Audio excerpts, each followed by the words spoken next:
loves, welcome back to my channel. And what are we doing?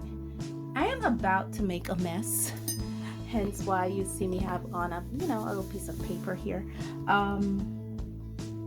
just so I don't stain my black. Yeah, like you can stain black, but just so I don't cause too much stainage to my black covering. And since I'm about to make a mess, I want witnesses. And that's why you're here along for the ride, so you can witness what I'm doing and the mess I'm about to create. And let me get some more stuff and tell you all about it. Okay, so what I want to do is I want to make some more watercolor paints. And I have in here about 400 ml of this. It's 400 ml of boiled water. I have my gum arabic powder. I have my watercolor paints all set aside, and I have some bottles that I washed out, really cleaned with boiled water. And I have 2 of them. So I've never mixed gum arabic before, powder. I've never mixed it before. So I went on the interwebs and I found out that I need to first mix the powder. And then after I mix the powder,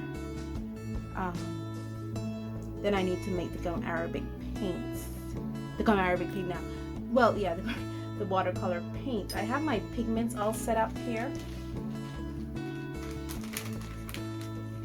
I am going to be making nickel azo yellow,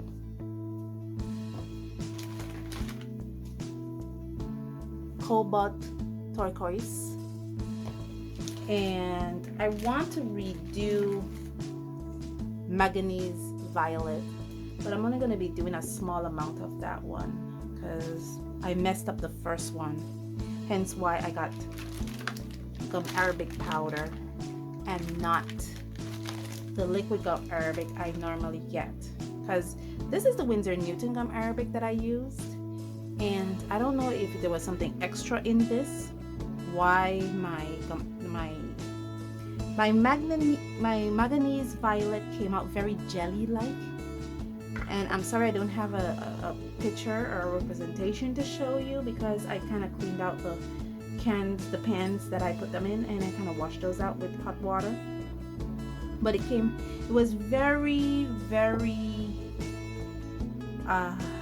jelly like, and I didn't like the texture of it. So I want to remake this one, and I want to try my hands at cobalt turquoise, which I really started to love the turquoise color, and make some. So let me start making my mess and hop into it.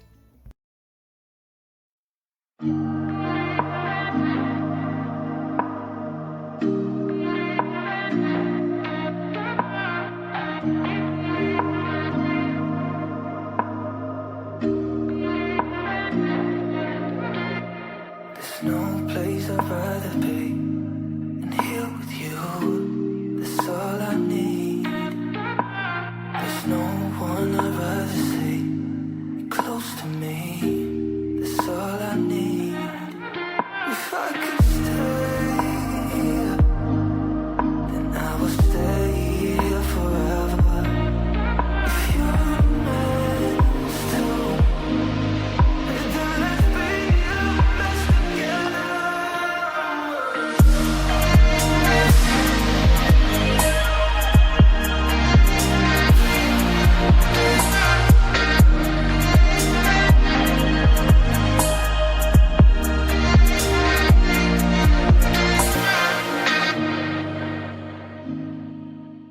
Okay, so I am done with my concoction. I placed it near a window to dry. Here it is. I only made 1/2 pan full, so this is gonna evaporate out and be a little smaller than this. I'm just basically experimenting with it because, like I said, the first batch came out all wrong. A couple of things I did with this that I don't normally do when I make paints. I made the gum arabic powder. I'm sure I showed you that process, how I did that.